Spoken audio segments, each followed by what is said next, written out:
Hello everybody and welcome to a beautiful and brand new 2017. I can guarantee we've never had a 2017, and this is my first and hopefully annual Drazzie Awards. My essentially top 10 games of 2016 list, with one little bit of a twist that first off, I didn't actually buy 10 games in 2016, so it's a list of 9. And since it was only 9, I gotta include some games I did not like. So, without much else being said, here are my top 9 games that I bought and played in 2016. So, at number 9, getting the shit Drazzie, is Cossaks 3. Cossaks 3, while I'm sure many people do like the game, a lot of people in my YouTube circle have played a whole bunch of that game, I hated it. I was talking with the developers for like 6 months. They gave me a copy. They're really nice. I really appreciate, their efforts to get me to play the game. But when I got the code, I kind of regretted getting the game for free because I didn't want to bash the game because they gave it to me.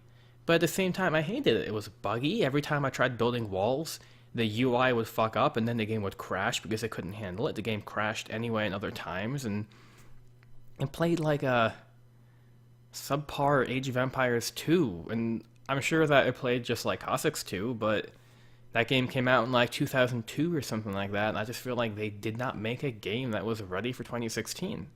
It just kind of felt like a rehash of an old game that, at least for me, like I had no nostalgia towards it, so it just kind of sucked. Maybe it's a good game for most people, but I did not like it. Now on to number 8, I have Battlefleet Gothic ARMADA. Battlefleet Gothic ARMADA is the Warhammer 40,000 space combat game and strategy game. It's fun. I liked it. It definitely had a lot of really good, it felt good to play. It's something I've never played before. What you do, you have the ships and you ram them into other ships, and it's all about directional targeting and stuff that, your missiles don't auto-target. They fly in a straight line through space. So you have to kind of predict where enemies are flying. And it's really just, without any other way to explain it, just really fucking metal. Like, everything in that game is just super, hardcore, execute this captain because he's fleeing, promote the next guy to be the captain. Really cool game. Really like it.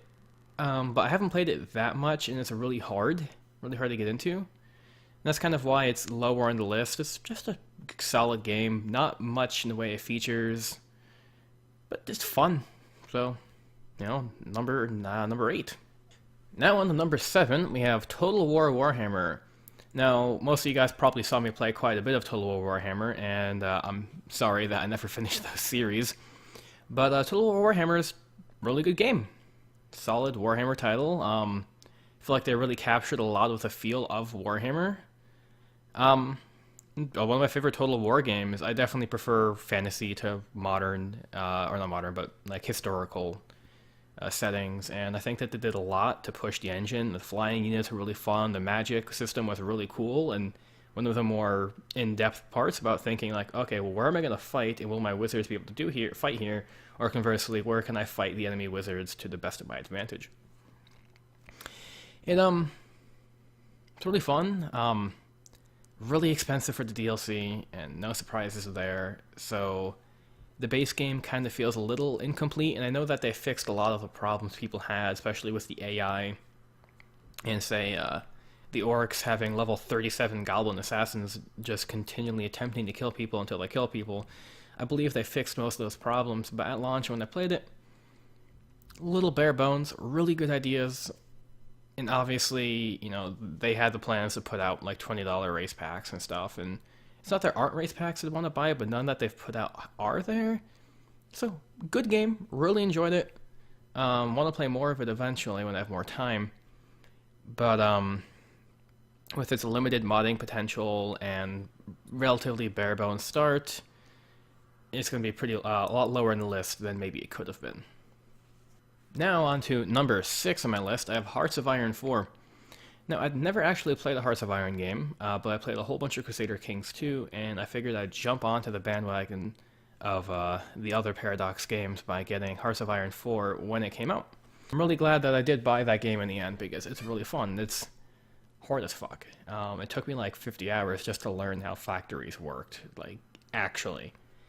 But it's just a really good, like, management tactical, like, war simulator. There's so much depth to it. There's a lot of thinking. They can't just kind of run at stuff. You really have to think about moving your troops in such ways that you can surround your enemies. And it really became one of my favorite games of this year. My 6th favorite game of the year, to be precise. But I think one of the reasons why this game is higher on the list than maybe would have been otherwise is that it has so much modding potential. There are so many mods for this game. There's a World War I mod, there's an alt history as if Germany won World War I, there's an alt history where if Germany won World War II, there's a modern day mod, so a bunch of people are making Fallout mods for this thing, along with all of the stuff people making individual countries and stuff. There's so much modding potential, there's so much variety in what you can do with this game, just like any other Paradox game, really. So, Hearts of Iron 4, number 6 on my list. I'm really glad it happened. Now at number 5 on my list, and approaching the upper half of my top games of the year, Civilization 6. Civ 6, I love this game. It's so good. I think that they did everything they needed to do to make a really good sequel to Civ 5 that keeps the same formula with changing enough that it's its own game in its own right. It stands on its own. The district system makes you think so much. You really have to think way ahead of time. And they really do make a game where you have to kind of adjust to your environment. That, you know, where you are dictates how you play and kind of how you go to win. And I'm sure these problems have been fixed too, but at launch when I played this game the most, it had a lot of UI issues. A lot of stuff wouldn't click on it. I personally had a very specific problem with Windows Defender that the game would crash on startup because it would cause my computer to overheat. And all these problems are solved, and that's why it is at number 5, but it still had a lot of frustrations with this game. But incredibly good strategy game, really love it. Can't wait for mods to start rolling out for this thing. And well, I want it to only get better. Give it an expansion, and you know that expansion could easily put like number 2 or 3 in this list. But there are just so many games that came out this year that, you know, not everyone can be number 1. Now on to number 4 of the game of the year is Pokemon Sun. Obviously, I can't really post footage of this because I have no way to get footage for it, and Nintendo doesn't like having your footage of their games on YouTube because they're the worst. But what's not the worst is Pokemon Sun, which in fact is actually the 4th best this year. Pokemon Sun just did a lot. What can I say? It's fun. Genuinely fun. There isn't a part of that game that I wasn't enjoying the entire time. The new Pokemon are really fun. The story just makes you feel like a kid again. The adventure, there's so much to explore, but it's also hard. Like, you have to think. Like, I've never played a Pokemon game against the AI as I did competitive, as I would playing a competitive Pokemon match, as I did in this game. That there's a whole bunch of switching and having Pokemon just tank hits to heal and it party. And so much more. This game is so good. I think there are a couple things from Gen 6 that I wish were back, like the Pokemon Finder and whatnot, but this game was just so good, so fun. Like, almost all of its merits just in the fact that it was fun. I enjoyed it the entire time. It's great. I'm going to keep playing it after this, probably. So yeah, Pokemon Sun, number 4. Now on to number 3 in the Bronze Drazzy for 2016 is XCOM 2. Now, XCOM 2 was obviously, you guys probably know, was one of my most anticipated games for 2016, and it did not let down. XCOM 2 was such a great sequel to XCOM 1. They kept the formula, or XCOM Enemy Numb. They kept the formula, they had the same exact game, but they changed it in just the right way with the stealth elements and the fact that you're attacking and the whole setting of the anti-alien resistance. They did everything that they needed to do to make this game the best sequel to XCOM, Enemy Unknown. I think it'll probably be a little bit higher on this list, but I'll explain why later. But I think that one major flaw with this game is that it is more XCOM Enemy Unknown. That while it does another great game excellently, it's still kind of more. So if you had been playing Enemy Unknown already, it kind of starts to drag if you play it like, one after another. But still, it's such a great game. You can't fault it for being good. And it has so many mods. There's such a high modding potential. There's so many crazy things you can do. You can have a Soldier 76 and HK-47 fighting your squad with you. You can have Titanfall mechs. Like, it's hilarious what people can actually put into this game. So, XCOM 2, third place, third best game of the year, and my first ever bronze Drazzie to be received. Now on to my silver Drazzie for our number 2 game of 2016 is Fire Emblem Fates. The game is incredible. Simply speaking, that game is incredible.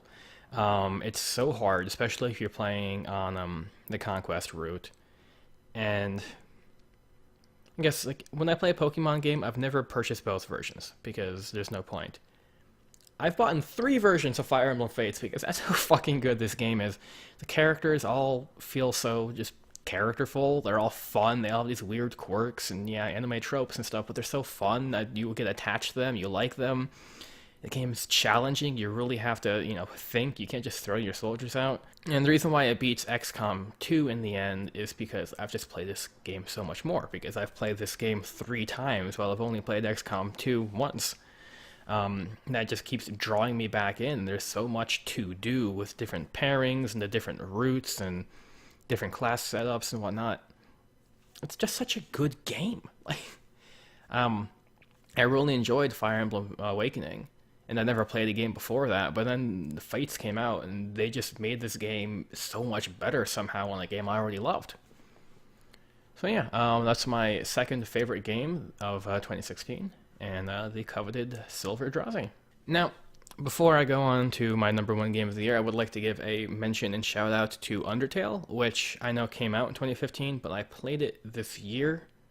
So, really good game. Honorable mention for other games that stood out for me in 2016.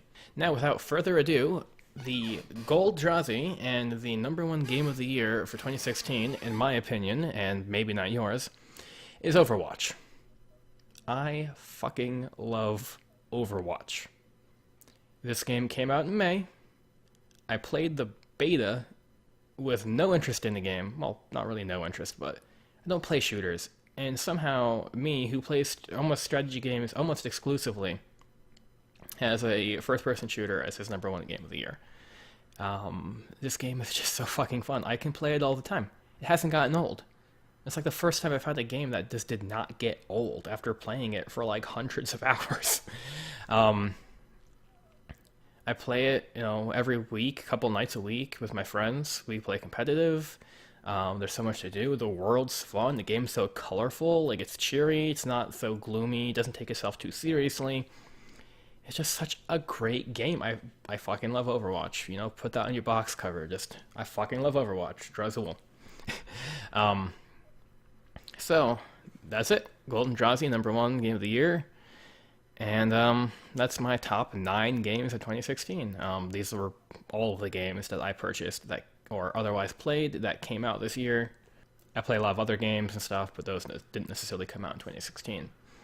So, thank you guys for watching. I'd like to thank my first Patreon supporter. I actually don't know if you want to be named, so I'll leave you unnamed, but you know who you are. You can contact me if you want like an annotation or something. But thank you so much. I really appreciate that, and it really got me off my ass to make this video. I'd recorded it maybe 2 weeks ago, but it was really shit and hadn't had the time since. So, thank you guys so much, and as always, I'll see you guys next time, and we'll hopefully see you guys a lot next year, or this year. Thank you, and bye.